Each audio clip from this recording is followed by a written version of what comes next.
नमस्कार, स्वागत है आप सभी का हमारे यूट्यूब चैनल में। आज हमारे साथ जो मेहमान हैं, उनकी हम बातें करें या तारीफ़ करें, दोनों चीज़ों को अगर हम लेते हैं, अच्छे वक्ता, संगठन को लेकर के ऊँचाइयों तक जाने वाले और हमेशा लोगों की आवाज़ बनने वाले जो हमारे साथी हैं, उनसे हम पहले तो उनका परिचय आप लोग को जनवाएँ और उनकी संघर्ष की कहानी, आखिर उन्होंने जो लड़ाइयाँ लड़ी, जिस भूमिकाओं में रहे, अधिकारियों तक जो उन्होंने मैसेज दिया समाज को, आखिर क्या रहा? जिस संगठन से हैं, जिस संगठन के लिए उन्होंने इतनी लड़ाइयाँ लड़ी, आखिर वो लड़ाई आज भी लोग लड़ रहे हैं इनके पद चिन्हों पे। तो सबसे पहले मैं उनका परिचय आपका परिचय। जी, सबसे पहले तो आप भीमशिल एक्सप्रेस का हृदय से धन्यवाद, आभार कि आप लोगों ने हमारी बात समाज तक पहुंचाने का आप लोगों ने अवसर दिया, इसके लिए आपका हृदय से आभार। मेरा नाम अंबिका दुबे, मैं पूर्व जिलाध्यक्ष राज्य कर्मचारी संयुक्त परिषद गाजीपुर, वर्तमान में कार्यकारी अध्यक्ष सेवानिवृत्त कर्मचारी एवं पेंशनर एसोसिएशन गाजीपुर। 5 संघर्षों की बात आपने अगर कही तो सरकारी सेवा में एज ए पार्ट टाइम मेरी ज्वाइनिंग हुई 5 जनवरी 1984 को, और संघर्ष करते करते हम लोग यहाँ तक पहुँचे। सबसे पहले 150 रुपये मानदेय से नौकरी शुरू हुई, 150 से 200, फिर 299, 550 रुपये। इसके बाद हमारे संघर्षों को देख करके लोगों ने आज से लगभग 18 साल पहले गाजीपुर जनपद का लगभग 150 से पौने 200 संगठनों का, जिसका नाम है राज्य कर्मचारी संयुक्त परिषद, उसका अध्यक्ष लोगों ने निर्विरोध बनाया मुझको। और राज्य कर्मचारी संयुक्त परिषद के जिला अध्यक्ष के नाते अपने मुंह से तारीफ करना तो अच्छा नहीं लगता कि, लेकिन जो संघर्ष की एक नए आयाम होते हैं, जो नई चीजें होती हैं, वो गाजीपुर में हम लोगों ने स्थापित किया। सबसे बड़ी बात तो ये रही कि 15 साल तक मैं गाजीपुर जनपद में निर्विरोध, जाति विशेष का बाहुल्य जनपद गाजीपुर आप लोग अच्छी तरह जानते हैं, लेकिन वहाँ 15 साल तक एक व्यक्ति का निर्विरोध अध्यक्ष रहना, लगभग 20 से 25 हजार कर्मचारी शिक्षक का, ये लोगों का, कर्मचारियों शिक्षकों का मेरे प्रति प्यार रहा है।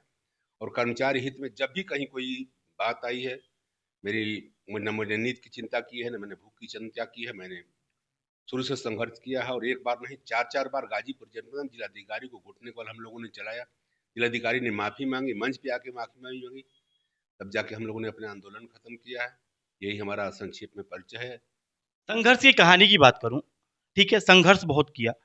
आज भी संगठन बहुत सारे हैं, हर जगह संगठन जो है कार्य कर भी रहे हैं, लेकिन आज राजनीतिक स्थिति को देखते हुए जब तक वो लोग पद पे होते हैं, तब तक उनको समाज की चिंता नहीं होती। लेकिन पद छोड़ने के बाद सामाजिक संगठनों से जुड़ना, समाज की चिंता करना कहाँ तक शोभनीय है ये?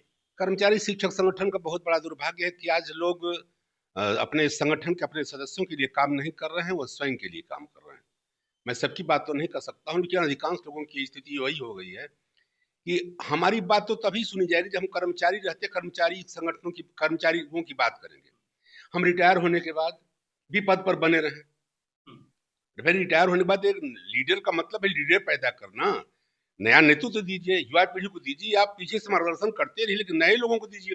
लेकिन आज भी मैं समझता हूं, जहां तक मेरा अनुभव पूरे प्रदेश में 75% जो शिक्षक कर्मचारी नेता जो है रिटायर होने के बाद भी अपने पद पे बने हुए, जो दुर्भाग्यपूर्ण स्थिति है। अगर वो रिटायर हैं, उनका क्या नुकसान होने वाला? उनकी पेंशन तो रेल में रहे चाहे जेल में। मैं रिटायर हूँ, मेरी मेरी पेंशन तो रेल में रहे चाहे जेल में मिलती रहेगी, लेकिन आपको हम कुदा दें सेवारत कर्मचारी को, आप सस्पेंड होंगे, टर्मिनेट होंगे, आपका वेतन रुकेगा, मेरा क्या होगा? आपने रिटायरमेंट होते ही अपने पद को छोड़ दिया था। आपने एक मिसाल दिया पूरे यूपी के लिए, लेकिन वो लोग अब कायम क्यों नहीं है उस पे और लोग? अब ये उनकी बात तो हम नहीं कहेंगे, लेकिन 75 जनपद उत्तर प्रदेश में हैं, और गाजीपुर, अब आज मैं गाजियाबाद में हूँ, बड़ा गाजीपुर से गाजियाबाद पहुंचा हूँ, मेरा सौभाग्य है। लेकिन 75 जनपद में पहला जनपद और पहला जनपद अध्यक्ष मैं हूँ। मैं 31 जनवरी 23 को रिटायर हुआ, और 27 जनवरी 23 को ही हमने चुनाव करा के नई कार्यकारिणी गठित कर दी।